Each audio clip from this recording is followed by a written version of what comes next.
seed offering there. So only there we are there. You put a seed there. You drop a seed. You put a seed offering. Thank you, Jesus. Librande gerebo satakaya de masone. Librande satoka baradosi lande gerebo satana. Libra sota kabaya de amasone. Thank you, Jesus. Radosi takaya de.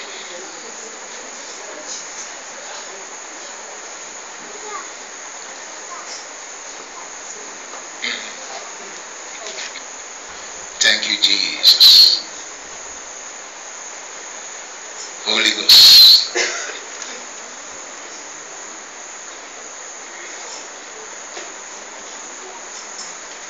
Now, I'm going to read a scripture for you and then I'm going to pray for your sacrifice.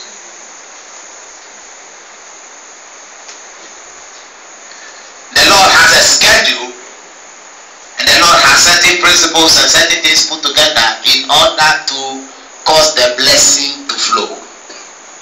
Ezekiel 44. Ezekiel chapter 44. You can write it down when you get home, you look at it very well. But Ezekiel 44 from 28 to 31. From 28 to 31. Ezekiel 44. 28 to 31. And this is the I again. Someone is going to hide them. Yes.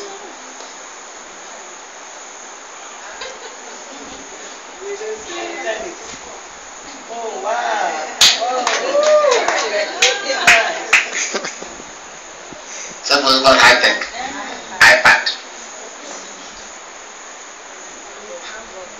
Somebody say amen. Amen. The Lord is doing. That's why I say surprise you, full of surprise. Jehovah will surprise you. Amen. Jehovah will surprise you. Jehovah will surprise you. Amen. Can I hear somebody say amen? Amen. I say Jehovah will surprise you. Amen. Jehovah will surprise me. I was ministering at Clifford's place last Monday, Sunday evening and Monday evening. Monday evening, the power of God was so heavy. The power of God was so heavy. The Spirit of God was so heavy. So when I finished, he just took the iPad and gave it to me. The Lord said, when you are going, take it away. And his associate also removed his watch and said, and put it on my hand.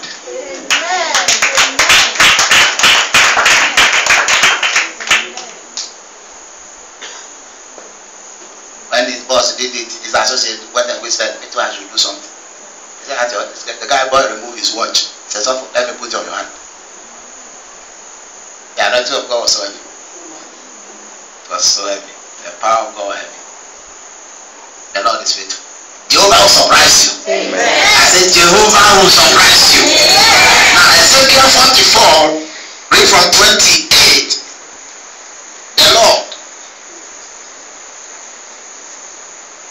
There's something about sacrifice, and then there's a place for the speaking. Now, God don't just bless. It's very clear. Jehovah don't just bless. He has a process. 28. Say, it shall be unto them for inheritance. I am their inheritance, and it shall give them no possession in Israel. I am their possession. He's talking about the priest. He says, I am their inheritance. 29. They shall eat the meat offering, and the sin offering, and the trespass offering, and every dedicated thing in Israel shall be theirs. Anything that you give to God belong to the priest. You have to understand some of these things. And then there's someone of it. Now who is it God who's going to eat it? I understand the word God has someone of it. And yes, now who is going to eat it? God eat meat. God don't eat money now. It is the pastor who is going to use it. And that is how Jehovah has done it. Can I hear somebody say amen? That is how he's done it. He says, the offering, he's supposed to eat it. Now, it's what I will get used to it. It's just running by heart. It's just running by heart. He says the offering, he is supposed to do what? Eat it. He said it belongs to the pastor. Now, if you don't understand this one, then you will not know exactly what he's talking about. So he says, there's no inheritance for them. There's no inheritance for them. It is what you give to the Lord, that is what he will what? Eat. That is his portion. And he's not supposed to be giving you the inheritance in the land. So 29 said they shall eat the meat offering. Every dedicated thing in Israel shall be theirs. 30. And the first of all, the first fruit of all things, and every oblation of all, and every sort of oblations shall be the priest. Ye shall also give unto the priest the first of your dough. Now listen carefully. That he may cause the blessing to rest in your house. Ezekiel 44:30. Watch this. He says that the first of all your first fruits, that every sort of offering shall be the priest. You shall also give him the first of your dough. He's not those days when you give cassava dough, give him some. He's talking of dough. He's using the meat dough. You give the priest some. He said give him the first. When he talk about the first, give him a good portion from the thing. He calls it the first. Give him a good portion. Then he says that he may cause the blessing to rest in your house. This is how it works. So when they make the sacrifice, then the priest, based upon the sacrifice, which is going to satisfy his belly, will cause the blessing, invoke the blessing. So when there is no sacrifice, there is no blessing. Amen. Oh dear. Where there is no sacrifice, there is no blessing. Because he says, he should give him some of his dough, give him some of his meat. It is his food. Then based upon that, he will cause the blessing to come down.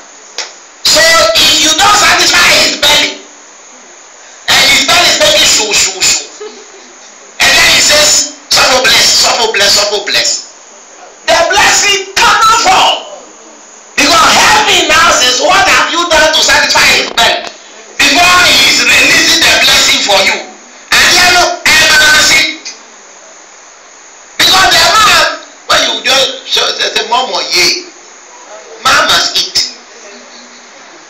Hello? Man must eat now. Man must wear dress. Man must bath soap. Buy bread. But he's telling you that the priest is not doing any work. He's not doing any other work that bring him money.